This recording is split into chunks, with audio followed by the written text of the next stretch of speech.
Hello. Hello, everybody. Welcome to this episode of Movies and Munchies with Melissa Cox and with my co-hosts today, Beth and Katie. Hi.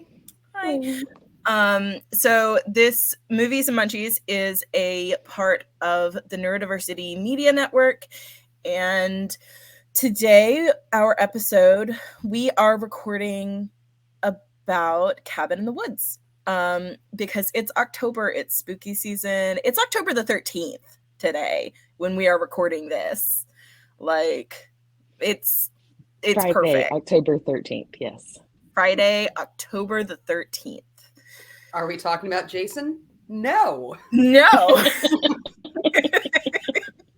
That would be in a completely different direction, right? Yeah. No, it's a little to, too on the nose. Yeah. You have to spin the wheel, and much like the movie that we are talking about, we don't know what we're gonna get because there are lots of ingredients that go into this horror movie. But so Cabin in the Woods is okay. So Cabin in the Woods is. It starts with American college students. What the hell, Wikipedia? Like American, I don't know. We're specifying American normal human beings. Yeah, and from they're spending the weekend at Kurt's. Okay, so Dana, Jules, Kurt, Holden, and Marty are spending the weekend at Kurt's cousin's cabin. Okay, in the forest. Which is why he gets a last name. Yes, that's why he gets a last name. And so they're going to the cabin in an RV and all going together. Kind of a basic, college age. You can tell that there's going to be sexual innuendo, that there's going to be doing of illegal activities, all sorts of things happening at this cabin. Yeah, just normal college stuff. Yeah. And I like that they started in an RV because, as you know, like a cabin in the woods with American college students, that is a very recognizable premise. And so many of them I've seen and it's 5 people in a Jeep. And then all of a sudden they have camping supplies and suitcases and groceries. Where did you? And I'm like, okay, where though? Where was any of this at any other time? It was up the butts. I don't know. They had it. So yeah, the RV makes way more sense. They clearly have these guys are prepared, honestly. Right. They're very prepared. And I just have to say, Marty,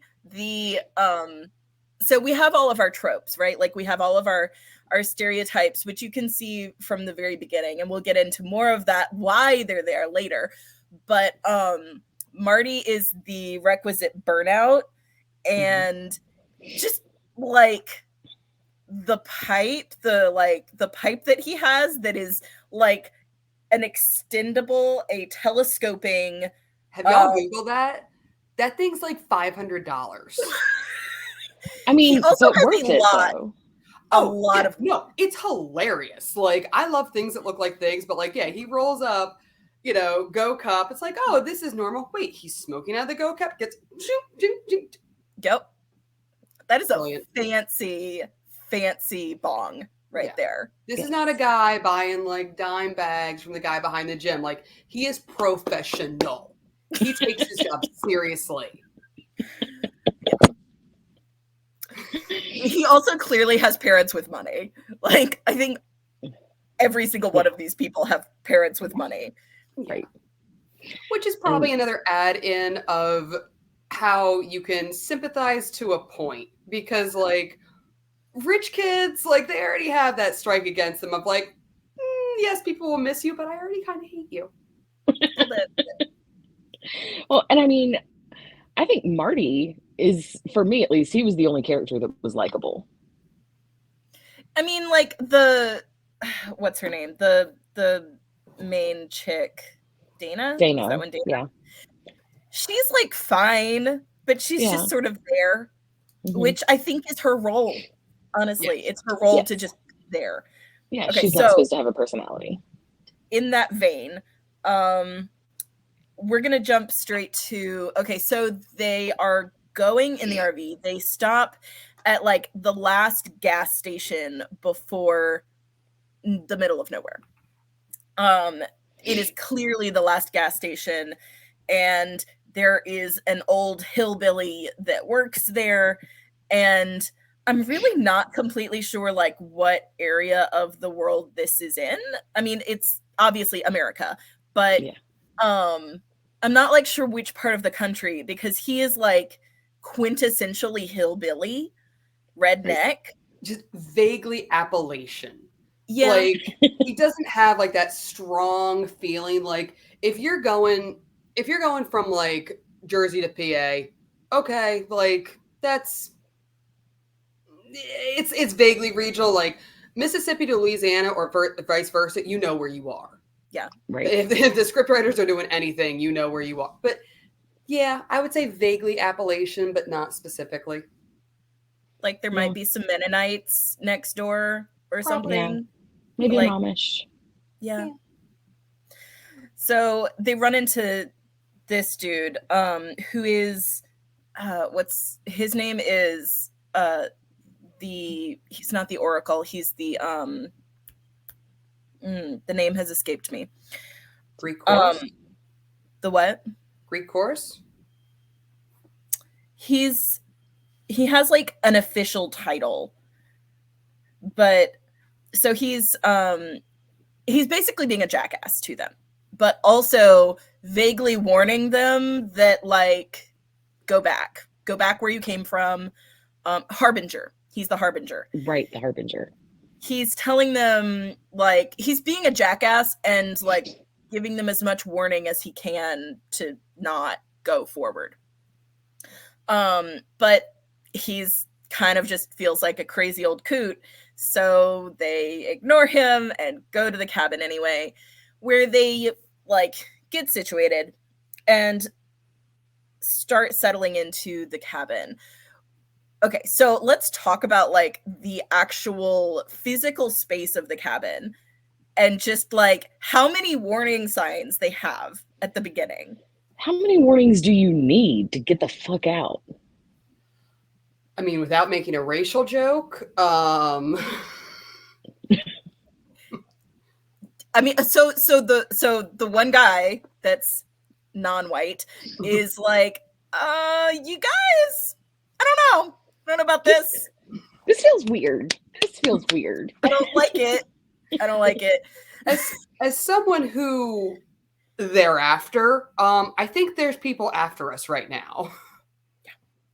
And all the white friends are just like, nah, it's fine. Nothing bad ever happens. Totally cool. So they find like just the ambiance of the cabin too is interesting. They find a portrait in one of the rooms that has just a horrifying scene. It just horrifying blood and gore and like sacrificial something happening in that picture. Like he rightfully feeding, he takes it down out of his room because he's claimed that room and he's taking down the portrait, at which point he finds out that the portrait is covering up a one-way mirror, so he's just able to watch Dana, the pretty like innocent female character, as she starts to get undressed. He's a decent guy after a second of thought. After, well, of course, it takes him a minute. Everybody peaks. Catch up. His brain has to catch up to his body. And does let her know, like, hey, this thing here. So they switch rooms, right? And so everybody's getting settled. And at that point, they start doing teenager things. I mean, obviously like early 20s teenager-y things, but young people doing drinking and the weed smoking and like the weed smoking, not the devil's lettuce. The devil's lettuce. Those left-handed cigarettes. Yes. So they go about their business. They're, young people's business, and start playing Truth or Dare at some point, obviously. Right. And this is like, okay, so interspersed in between the following of like the young people in the cabin, we have like these weird sort of completely random scenes of like this office, this sort of warehousey office, and okay, so in this office, like very, very strange things they're talking about, like, so what's like, they get a call from the Harbinger, the old hillbilly that warned the kids away, and the Harbinger's like sort of warning them now. Yes, right, go ahead. That's the word that we couldn't think of before, Harbinger. Yes. So they're it's like very boring, sort of like, this is very routine day, this is like just a regular Tuesday, ominously mundane. Yes, right, it's normal office banter happening, but there are little like phrases dropped and things that make you go, how the fuck does this tie in? But they talk about the engineering department, the chemical department, and there are two guys, we get the feeling, that are kind of in charge, but you're thinking, why, what are we doing, like, what's happening here? So they start to realize, like, so while they're mentioning the chemicals department and the engineering department, they're checking to make sure everything is okay. And then, like, at one point they mention, well, the chemicals department had a fiasco, like a couple years ago. And we get, a little foreshadowing of things might not be as, like, solid as they wish they could be. So like, instead of how you usually see these, ominous corporate drones where just like everything works right and everything like just goes according to plan at all times because they've thought of everything and it's so like all the wheels are so greased. I like that it's more realistic. Like, it feels like your office, and that look, I'm just trying to get to the weekend, and I know they got like shipping. They had a little fiasco because, the wrong labels printed, and now we got to do refund. Like, now Bob in accounting is asking me questions, and right. Dude, I have like 2 kids' birthday parties to do this weekend. I am already exhausted. Right. Like, you can't picture any member of Hydra having to go to like somebody's birthday that weekend. Like, it just doesn't happen. Or, just working to the end of the week so they can get that first weekend beer, Yeah. But, it's weird in those scenes too, because they're also mentioning like, like Milan shit the bed, but Tokyo is still holding out. And, it's just this weird, what are we doing? Why? Like, and they're in the break room, they're getting snacks, they're getting drinks, and then they're going to their desks and, what is the story happening typing? Because there is obviously something happening in the background. And they have this sort of, eventually, like, they cut to the scene where the office guys are in this sort of NASA-esque, like, vault viewing room. And there's control panels everywhere. There's a huge screen that breaks off into other little screens so that you can see everything that's happening. And you start to see that you can see what's happening with the teenagers. The 20-somethings. I know they're not teenagers. They're clearly not teenagers. They're children. They are full children. Yeah, like, it's easier to say teenager than 20-somethings each time. Yeah. So, hey, college kids! the idiots. American college students. So things start going wrong as the American college students have gotten like a couple of warnings, but have clearly not heeded them. And have gotten drunk that evening, and are daring each other. Okay, can we just take a moment?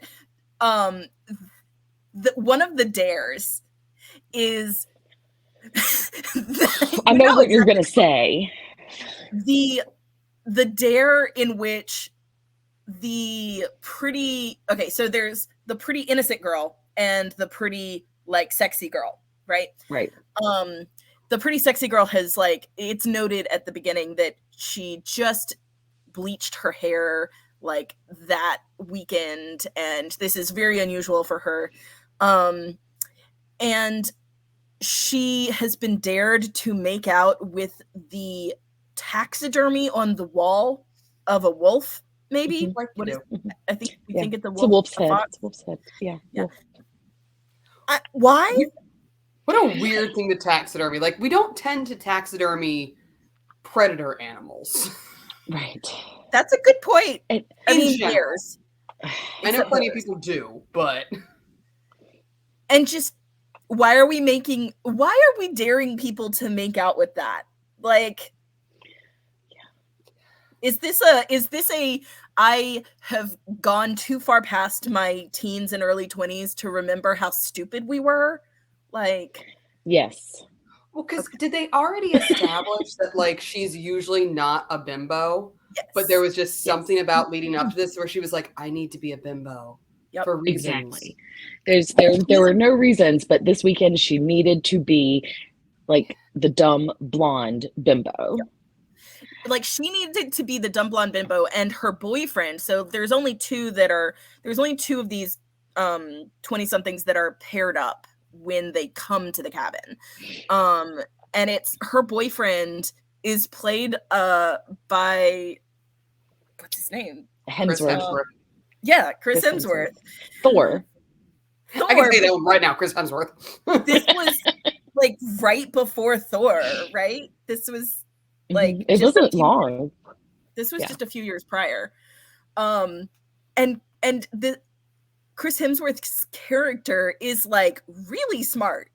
And at first you think, like, when you first meet him in the very first scene, we think he's going to be a jackass, whatever, because he looks like he's going to be a jackass, honestly.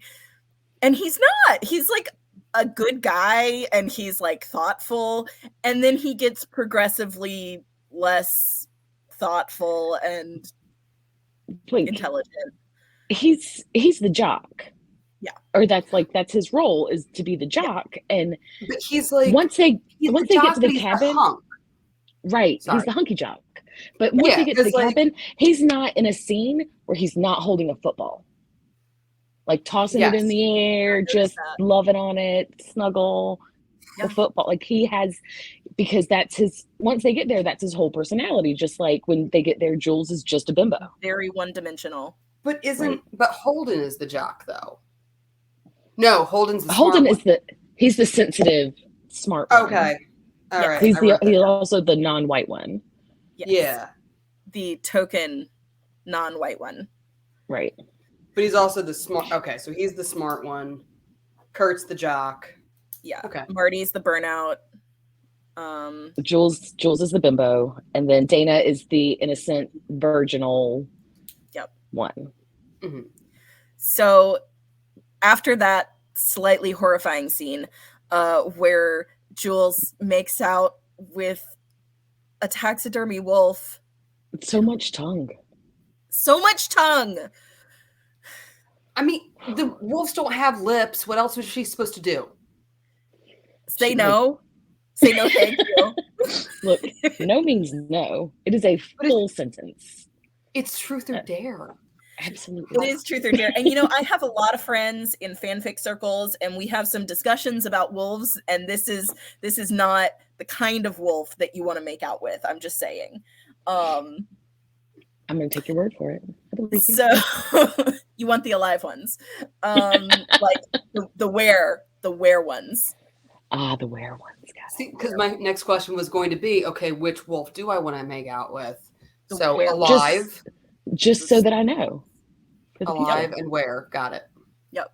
If I come across one, see how it goes. If you come across a werewolf, I don't know. I don't know if I would actually want to make out with an alive werewolf, but I mean, okay. So we at this point, like, they somehow, I can't remember exactly like why they come across the because it just pops up. So the engineering department, right, has things triggered in the cabin. So they press a button and the cellar door pops up as they're all talking, and they are like, what the fuck? And they go to the cellar and go down in there and find just a really random array of objects down in the cellar.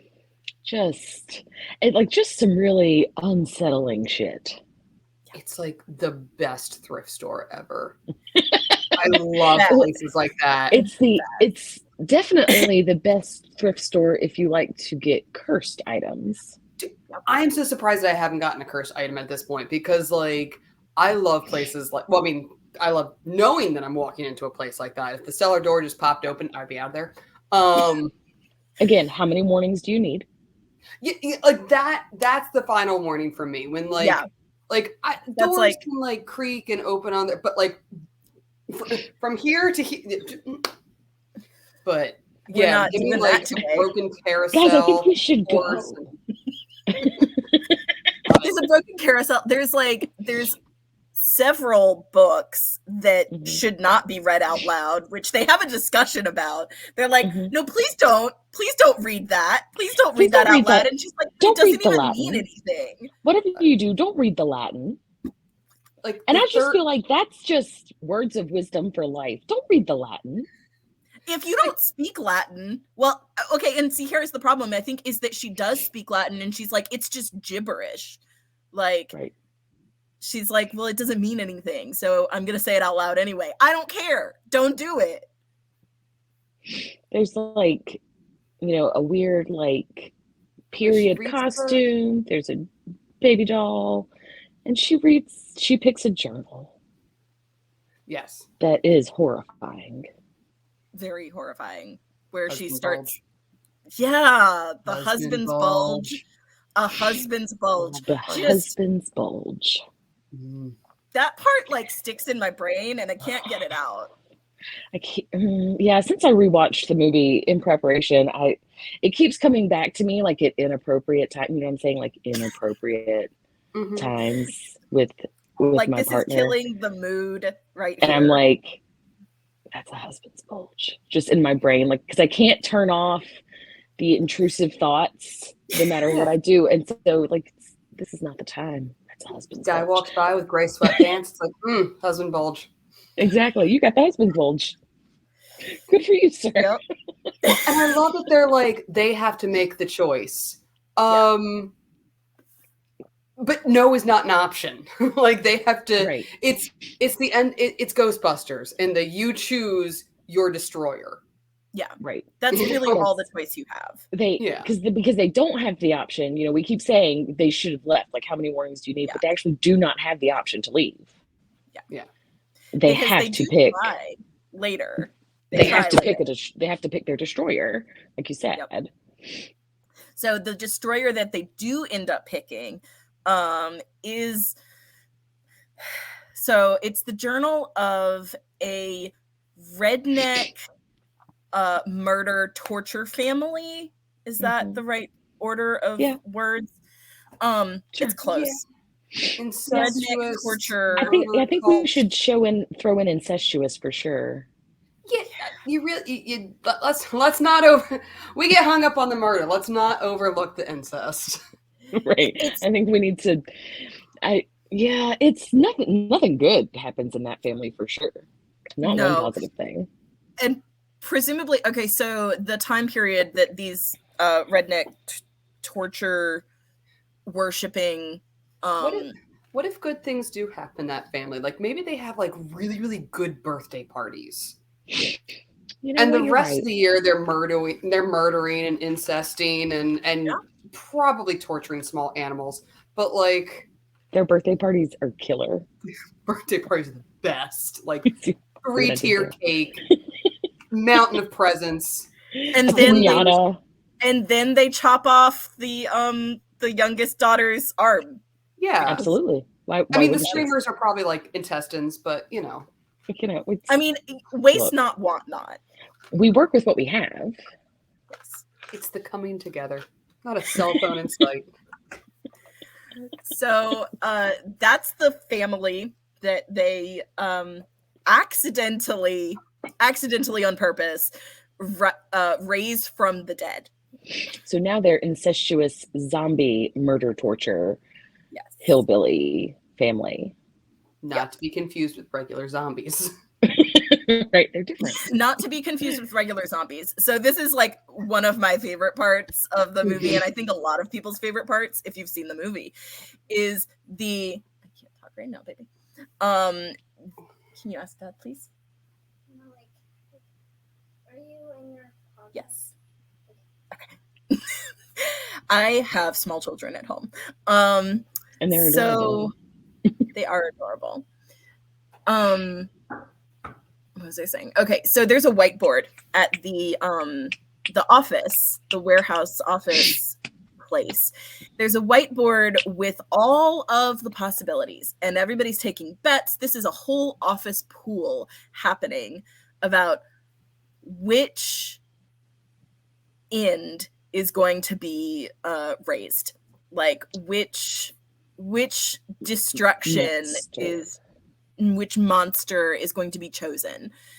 And everybody has their bets in. I know, like, one of the main characters is very disappointed when his Aquaman does not get chosen, because Aquaman has just never been chosen, and he's very sad about that. But he says, I just want to see a mermaid or a merman. Yeah. Yep. Just wants to see merman. Just wants to see merman. But so after the Buckners, we're gonna call them the Buckners because that's their name. After the Buckners the Buckners, after they get chosen, obviously, like, we have winners, we have losers. It's very important to specify the difference between the Buckners and regular zombies, because that determines whether you win or not. So at this point, I love his explanation of, it's like the difference between like a seal and a sea lion. Like, close, but not quite. Yeah, it's just like that. Like, yeah, but it's different. Like this is jam and this is preserves. Like, this one has more fruit in it. This one has had the fruit strained out. Yeah.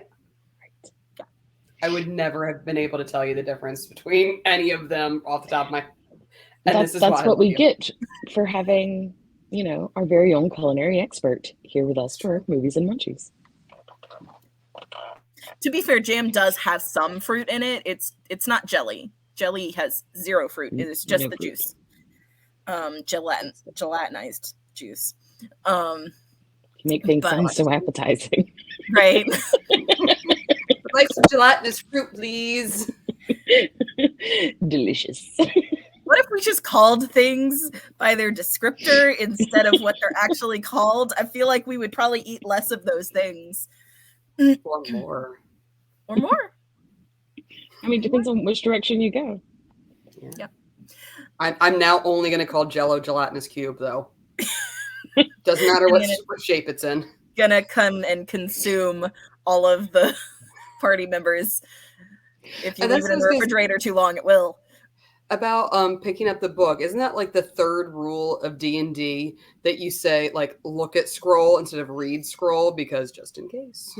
Just in case, right? Like, you can look at it, but don't read that thing out loud.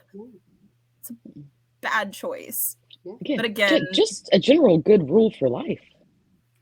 This is all foretold, however. So again, like, there's really not any other choice. So things start happening pretty quickly at this point. The Buckners, like you see the, hand reaching out of the ground and the Buckners crawling out of their graves, a la so clearly this movie is a satire of horror movies and of horror movie tropes of there's several Evil Dead references in this because they talk about the I can't remember what exactly it's called, but basically the amorous tree. There's, which I'm just gonna say right now is one of the reasons I hate that movie so much. I can't watch the first Evil Dead. I don't like it. The tree needs to ask for consent, and it never did. Yeah. So we have several references to Evil Dead. We have a lot of references later on to some other classic horror movies. It's a movie that you can watch over and over again and just keep finding little things that they've dropped throughout, which makes it really fun to watch with other people. So yeah, things start happening pretty quickly. The murder family has risen and starts coming after the 20-somethings. The first person to go is Jules. Right.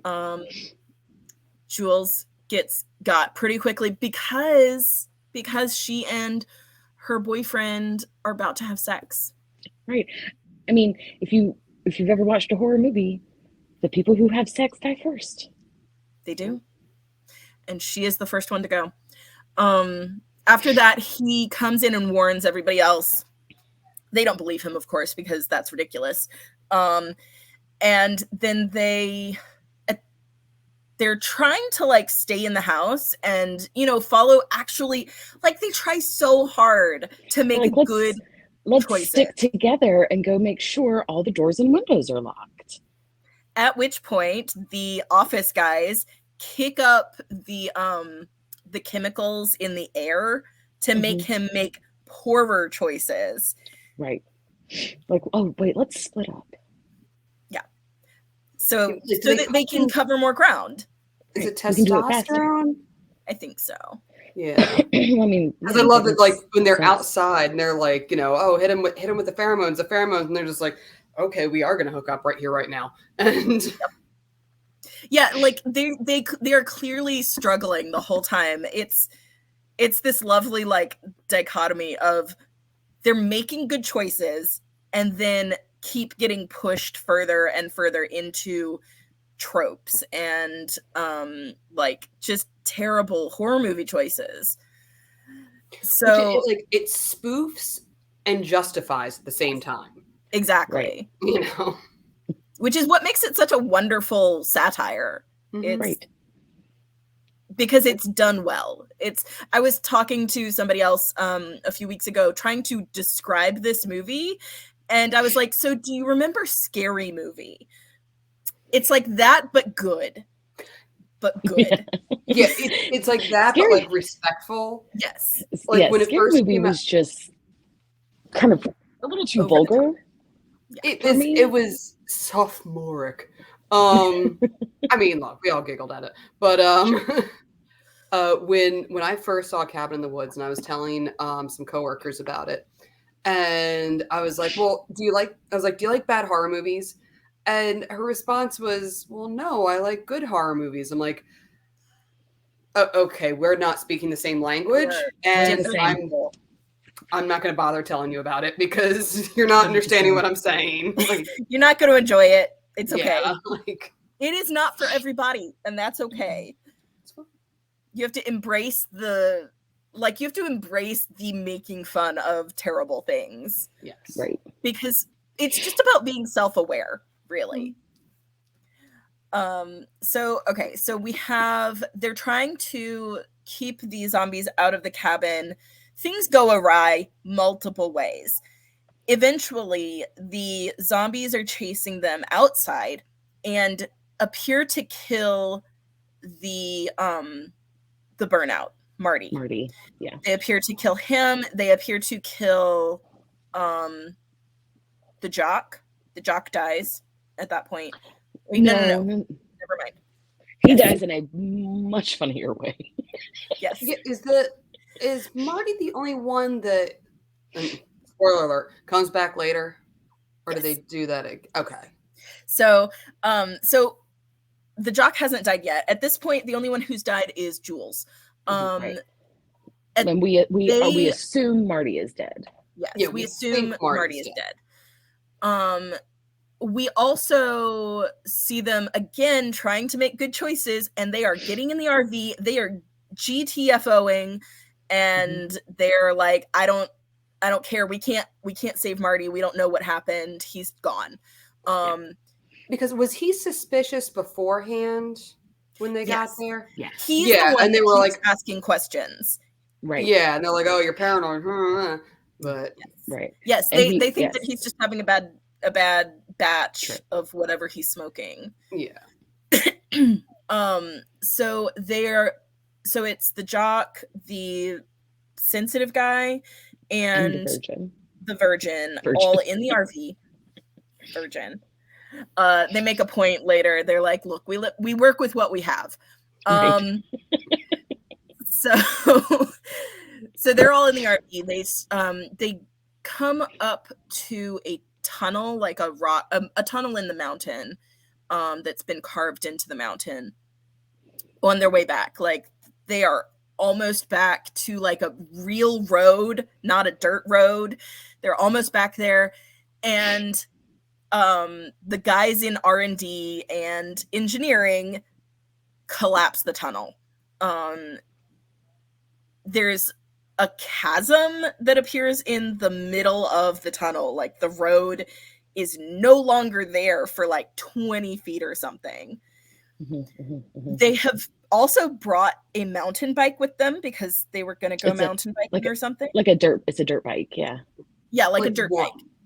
But only one dirt bike. 5 people bring one. They were going to take turns, I guess. Sure. And at that point, that's when Kurt's like, "Hold my beer. I got this." Yeah, so he's been amped up on testosterone from all those shots the engineering or chemicals department has been giving him, and tries to jump the chasm. And he does. It's such like an action movie staple. It is. I'm just like, I'm going to do this. I'll send help. Don't you worry about that. And he's going to go for help. He's going to jump that chasm and ride for help. He's going to save everyone. On that motorbike. On that dirt bike. Except that then a wall, like a force invisible force field grid appears, and he just goes like straight into it. And just falls straight down the chasm. And like hundreds of yards, just like I can't overstate this enough. I cackle every time because it's just it's so startling. Like you're like, oh, you didn't think he was going to make it in the first place. But then he does, and he just goes flat, and then like a fly on your windshield.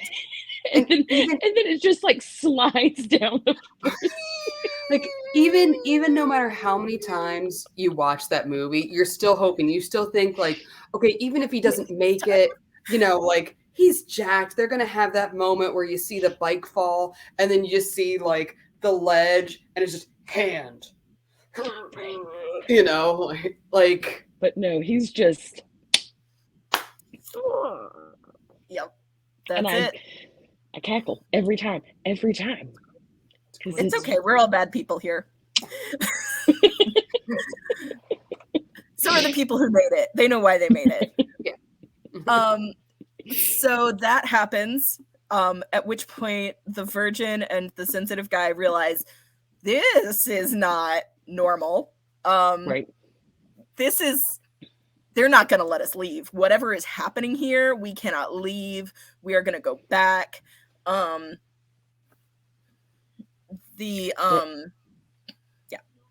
Well, that's when like they start to see like we are being manipulated. There is a behind the scenes situation here. We've got to go back. We've got to figure out where these people are, stop them. Yes. That's when they have that moment.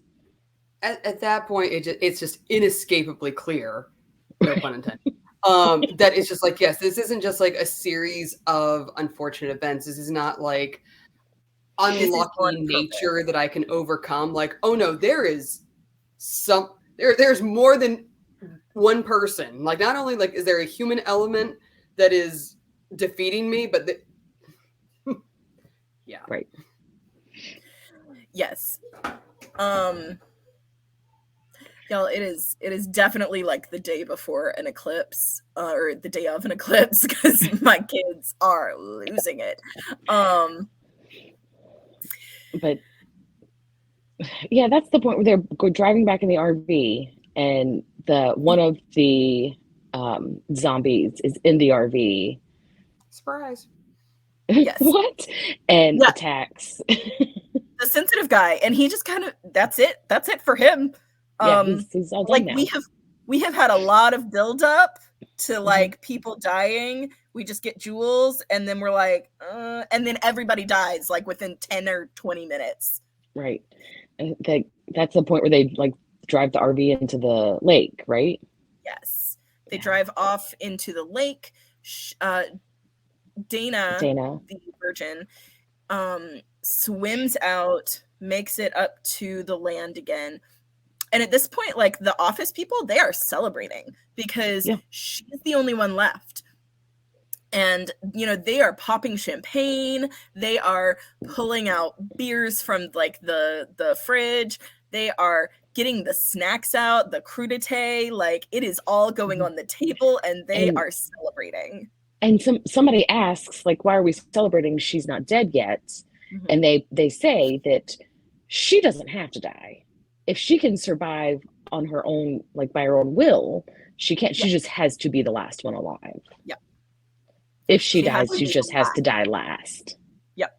How does she get out? Like, do they lift the? Did they ever say that? Like, if they lift it in the morning, or out of the force fields? Like, how does she get away? For the final girl to get out, because they're like, oh, she's allowed to live. It's like, okay, is she at the cabin for the rest of her life? Because I don't know. I don't think they ever described that. I imagine maybe they lift it in the morning, or she just has to like walk the long way around up the mountains, maybe.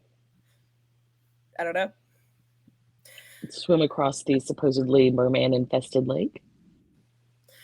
I think at that point they're just like, well, best of luck. Like, of course, it's like may the odds be ever in your favor. It's like every other horror movie where like it's, you know, just barely dawn, the cops show up, there's a blanket around her, and everything's fine. Like, you're not going to be in therapy for the rest of your life or anything. No, you're fine. Or if you are, you're going to wake up in the hospital thinking that they're there. And then that's just going to be the end of like, oh yeah, no, she obviously has night terrors. Bye. She's never going to be the same again. Good luck. Good luck having a healthy relationship ever. As the guy you were just starting to fall for got murdered in the van or in the RV while he was driving you back to the cabin. So she's making her way back from the lake, and I believe at that point starts getting chased by one of the rednecks, murder, torture zombies, and finds her way into the cellar again, like an extra cellar, not the cellar that has all of the torture weapons that they found earlier in the movie. The other one with the cans and the jars, you know. The root cellar, not the horror cellar. It's poor. Got to keep them separate for business purposes. It's different. Yeah. I mean, it's about sanitation. It's about exactly. You have to keep things. If you're going to survive to torture people, you have to have a clean environment to do that. Well, we want to make sure that all of the that we're making sure OSHA has no reason to levy a fine or. I mean, apocalyptic cults still have to abide by OSHA. They're going to get a drop in occasionally. Right. So she finds her way into the root cellar and then realizes that Marty is not dead. Marty is still alive and has also discovered that this, like, he has been sure from the beginning that things are not right. This is not normal. And he's been poking around, and they both find that the root cellar they're in is actually an elevator. So yay! They're able to escape into the warehouse. Yeah. Well, isn't it at this point where all the people, like all of our office workers, freak the fuck out because that's when they also realize Marty is still alive, and so their job is not done. And they need to make sure that the Virgin survives because they can't let her accidentally die. Right. Because that's the thing about the monsters is the monsters don't really care. They just they're animals. Yeah. They're just gonna do what they do. And they're also showing, in that vault bunker with all the video screens, they're showing scenes from other countries around the world where like there's a similar horror situation happening, but they're saying everybody failed. Milan failed, Tokyo failed, Paris failed. Everybody has failed, and they're saying it's on us. Yep. And that's they're the only ones with the only ones left. Yeah. Right. I forget. I remember the Japanese one, like basically it was the power of friendship, but I don't remember. It was a bunch of schoolgirls. It goes from like terrifying ghost, Japanese ghost like movie. Again, like all of these things are a really lovely like stereotype of the genre of that place. Like the Japanese one looked very like grunge-esque. Yes. And I don't remember what any of the other countries looked like. It didn't really show what any of the other horror ones were. It showed like, I feel like I keep saying Milan, and I think it was Milan, but it was just like a fire because they failed, and everything was on fire. I don't think they show specifically what any of the other countries are doing. I think they showed just like really quick snapshots of like footage of all of the other countries, and then they show a little bit more of Japan, where I think the Japan one was because they were the last holdout. Like, and they make references to that like all movie of, well, it's okay. Like, we don't really. I mean, yes, we want to survive. Like, we want to succeed, but if we don't, Japan is always got it. Like, Japan has always succeeded. Right, and they don't. Japan has never failed. It's like very Sailor Moon-y, like magical friendship goals. Just a bunch of schoolgirls standing in a circle, holding hands, chanting. And they like release the ghost schoolgirl that has been terrorizing them, and like she now lives in a frog, and gets to just be their classroom pet now. Studio Ghibli's going to do a movie about it. Heartwarming. It's very heartwarming, but not. It's heartwarming for that classroom, but not for the people in the office, because now they are freaking the fuck out. Now we're all gonna die. Yeah. So, but we don't know why we're all gonna die. Dana and Marty are in the elevator, and the elevator is a really genius like engineering marvel, honestly, because it just sort of like moves around all of the other cubes in this space where the monsters are, and they keep running into it's called a Wonkavator, and it's not new. The Wonkavator was invented a while ago. But no, I love that with just like the like, because it's such a fun mashup of like 13 Ghosts and The Cell and Charlie and the Chocolate Factory, and gave a lot of people nightmares. Yeah.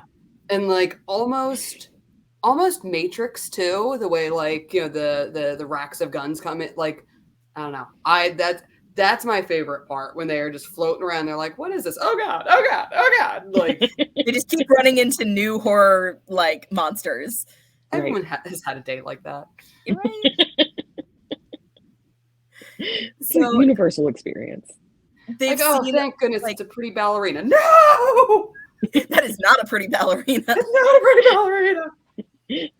No, that's a butterface. They run into a lot of these. They come back, so they somehow get to the opening, like the elevator opening. I think maybe the office guys have helped with this, but I'm not sure. Yeah, I think they were bringing them down so that the guards could kill Marty. Yeah. So they get out from the elevator into like the office, the hallways of the office, but so do all of the other monsters in the cells, and just havoc, just mayhem ensues. A lot of blood in a very few minutes. It's every nightmare creature you could imagine. No stone left unturned. It's so much gore. If anyone has ever had a nightmare about it, it was included. Things with wings, things with teeth. Yeah, the unicorn. Like stabbing people with its horn. Yes. Like, fair. They vaguely explain how they got all of the cages unlocked, all of them into the same elevator, but I don't care. They don't even need to. They just be like, oh, we pressed a button. There was the button that said we could do that, and we pressed. I don't care about the reason. I need that to happen, because some of them, like that giant Leviathan thing, the giant like snake, big ass snake, like an anaconda from the movie Anaconda. That would not have that would not have been a long movie. Like at least they got like the incestuous murder rape zombies, because if it was that thing, it would have taken like 10 minutes, like 5 minutes, like nothing, just like oomph, oomph, oomph, oomph. Says I. So all of the monsters, we're going to start wrapping this up. All of the monsters are out, and they are devouring every single member of the office staff, every single member of, like, you know, shipping, R&D, engineering, maintenance, chemicals. So it seems like the observation room is sort of towards the center, because it takes all of the monsters and Dana and Marty a while to get in there, but they do eventually. And at this point, like, the office workers are trying to make Marty and Dana understand the importance of their deaths, because they're telling them, if you don't die, everyone in the world dies. They make their way to, like, there's a fun little scene where the one office worker who was very sad that the merman did not get picked gets eaten by the merman, and that's just a wonderful little scene right there. I love it. It's a great thing to tie up. It really is, because it's kind of a happy ending. Yeah, he got to see his merman. Yeah, he's dead now. But come true. Like, he's dead now, but apparently we're all gonna die now. So, like, at least you got to see it. You just got ahead in the line of everybody else in the world. So you got a fast pass. Right. Dana and Marty are now, like, they've fallen or gotten into the vault of like this ancient looking ceremonial like altar room. Yeah. And there's an iconography all around the walls for each of them, and they recognize, like, okay, there's the horror, there's the iconography of the hero, there's the jester, yeah, the jester, the scholar, or the virgin, yeah, and the hero, I think. The athlete, yeah. Athlete, that's what it is. Yeah. Whatever they say at the end of Breakfast Club. Right? So pretty much that. At that point, Sigourney Weaver comes out and is trying to convince them of like why they should die, because it's either them or all of humanity. And Marty is like, maybe humanity has had a long enough run. Well, and like Dana has a gun at this point, and Sigourney Weaver is trying to get her to kill Marty. You need to, if you kill Marty, we all live. Marty just has to die, and everyone can live. And she almost does it. Yeah, she does. Like, they fight, and there's that I will say, the Buckners do not give up. They are committed, and they are going to follow you. They have a mission. Which is ultimately the fear of, like, that's ultimately the fear of zombies, really, isn't it? Because they may be slow, and they may be dumb, but they won't stop. Yep.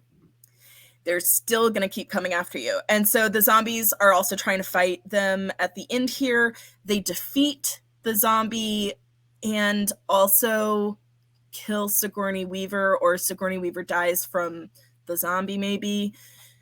It's all action-y and a lot of things happening at once. And then that's it.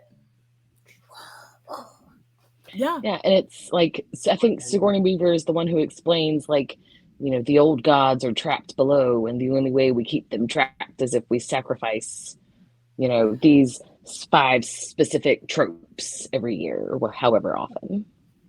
There was like a run of a few movies like around that time that like Sigourney Weaver would just show up at the end for no reason as this like woman in pantsuit that was just like, yes, we do things because here's why. And like, I'm trying to think of what other movie it was. I feel like it was an alien movie with Simon Pegg. Yeah, that sounds vaguely familiar, but yeah, maybe she just needed some paychecks at that time in her life. I don't know. But like, it very specifically, it would be at the end, and she would just come in and be like, yes, well, as a CEO of whatever the crap this is, I can tell you that you're going to do what I say. Bye. Like, all right, Sigourney Weaver. I guess it must I'll do whatever she says, for sure. Yeah, it's true. Same. I follow directions well. So, like, she explains that either we sacrifice you guys or the entire world dies. Like, the apocalypse. It's just the apocalypse. Because these elder gods that are underneath the earth are gonna come back because they have not been satisfied with the blood of very specific rituals. And they don't die in that ritual, so at the very end, the scene is just this enormous hand coming up through the cabin, and presumably the end of the world. That's it. Mm-hmm. My only complaint about this entire movie, I wish it wasn't a hand. Okay. Like, I don't know, because as soon as you say there's an elder god living in the pits of the earth, I want it to be Cthulhu. Of course I want it to be Cthulhu. So I want it to be a tentacle at the end. But I don't know. There's just something about it. Or maybe, like, it should be more gnarled, or maybe it should be more hairy. I don't know. I just, for some reason, I don't want the elder god titans to just be a really big human. Yeah. Like, I don't want to be humanoid. Like, that's my only complaint about any of it. Everything else is just absolute perfection. Yeah, I can agree with that. Everything else is definitely gold, but the fact that the elder gods are humanoid, that is kind of a letdown. Never thought about it that way, but yeah, I agree with that. Womp womp. Womp womp. So, I hope that everybody goes and enjoys this terrible movie. This terrible, wonderful, making fun of terrible movies. It's so good. But I'm going to be real honest. Like, I have a recipe for today, but it's more of a vibe than a recipe itself. So for this one, I was thinking, let's do some reanimated red beans chili mac. Okay. So this is kind of a take what you have in the refrigerator situation and make it into something new, because I know like our neurodivergent household does sometimes there's food that we'll eat as leftovers, but a lot of times my kids will not eat leftovers as they are. They just don't like eating the same thing twice in a row. But food is expensive, and so I recycle a lot of food into new dishes. When I'm making a pot of red beans, I'm usually going to make it on the crock pot and just like let it cook all day long and save like containers of it in the freezer, because a lot of stuff freezes and it makes my life easier in the future. I'm taking care of future Melissa. And so I will take about 3 to 4 cups worth of beans that I have already made. You can also take a couple of cans of red beans or black beans if you want black beans. It really doesn't matter. They also have like a couple of pretty decent canned varieties of like red beans that are pre-seasoned, and like Blue Ribbon is the one that my mom always ate, where it's like cooked red beans.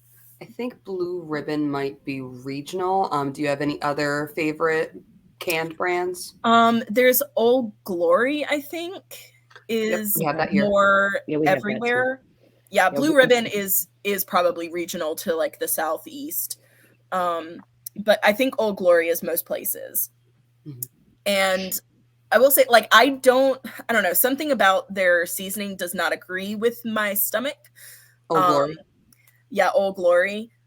And it tastes fine, but it does not agree with me. So if you don't already have some red beans made up or like a pot of beans made up, you can just use some basic seasonings. I use celery, onions, cumin, chili powder, garlic, lots of garlic, salt, pepper, some cayenne if you want a kick, and maybe some seasonal if you just want like whatever seasonal you use generally. I'll take about 3 to 4 cups of pre-cooked beans, or again, you can take canned beans and wash them and put them in the pot, cover them with water. You want about the same amount of red beans or pinto beans or whatever as you are using. You want that amount of water. So you want to cover it with the same, like basically twice the amount of water to the amount of beans. And then you bring that up to a boil, season it how you like it, make it a little extra salty, because at that point, once it's boiling, and your beans are all soft, you're going to put in macaroni, just the plain elbow macaroni noodles, and boil that until it's ready. You can add cheese at the end if you want to. I do not, because I have problems with lactose, but it's delicious if you want to add cheese on the top of it. And that's it. Like, you can add some canned tomatoes to it if you want. You can add some extra celery. Like, I'll put 2 stalks of celery in. Even if I already had celery and onion in my red beans, I will add some more celery and onion usually. You kind of just season with your heart, and it's really a use what you have in the cupboard and the refrigerator situation. All sorts of stuff can go in this. Chili mac is, I am tired and I have to feed my family anyway. So yeah. Okay. Cool. That actually sounds delicious. It does sound. Sounds like it is something that children will eat. Good leftover hack. Mm-hmm. Trick. What's a hack thing? When did like tips and tricks, like, yeah, household tips or tricks, like, just now it's hacks. Everything's hacks. Not everything is a hack, right? Your hack. Vacuum your floor. People piss me off. It's like the recipes where people are like, let's make this recipe with only 2 ingredients. Bitch, that is not 2 ingredients. You used a fully made recipe as one of your ingredients. That's not an ingredient anymore. And or when they say we'll make this with 4 ingredients or whatever, and they don't count any of the seasonings as ingredients. You've got 15 different spices in here, bitch. Those are all ingredients too. Like, I'll not just the chicken and the rice. Like, right now I have a bunch of spices already, but yeah, like 20 years ago when I was starting to cook, like all you had was salt, pepper, and paprika. You gotta slowly like gather up your spice cabinet and then hope that you use all of it before it goes bad. Mm-hmm. Yeah, that being said, most of my spices are 20 years old, so might be time to go to the bulk store and pick up some more. Oh, I live at Costco. I got this size of Old Bay. Life changer. You're set for life. That's how I buy my Lowry's in the. Mm-hmm. That's how I buy my Greek seasoning, because I really love me some Cavender's Greek seasoning. Is this one of those like personality tests? Like, like what's your seasonal you have in the giant in the 6-incher? I don't know how many ounces it is. 6-incher. Is that weird? Good description. No, it's very accurate. Excuse me, I loved it. Thank you guys for joining me on this lovely discussion about Cabin in the Woods. And it was a pleasure having you on. Do you have anything else you need to say before we go? I love this movie, and I think everyone should watch it. I made my neighbor watch it. She hated it, but now she's seen it. And I also love this movie. I just want to point out that I wanted to weasel this in earlier when we were talking about 20-somethings, college kids, how dumb they are, and I'm just pointing out that's when I met Melissa. Yes, it is. We went to college together. I didn't meet her until we were both moms. So. I got to see her in. Do we say spouse names on this show, or let's leave that off. Okay, I got to see her and her beau fall in love, and it was adorable. I thought that was cute. They're pretty cute. Did improv together. Mm-hmm. Yep, it's fun. Thank you guys for being here today, and I hope that everybody has a wonderful day, and we will catch you next time here with Movies and Munchies.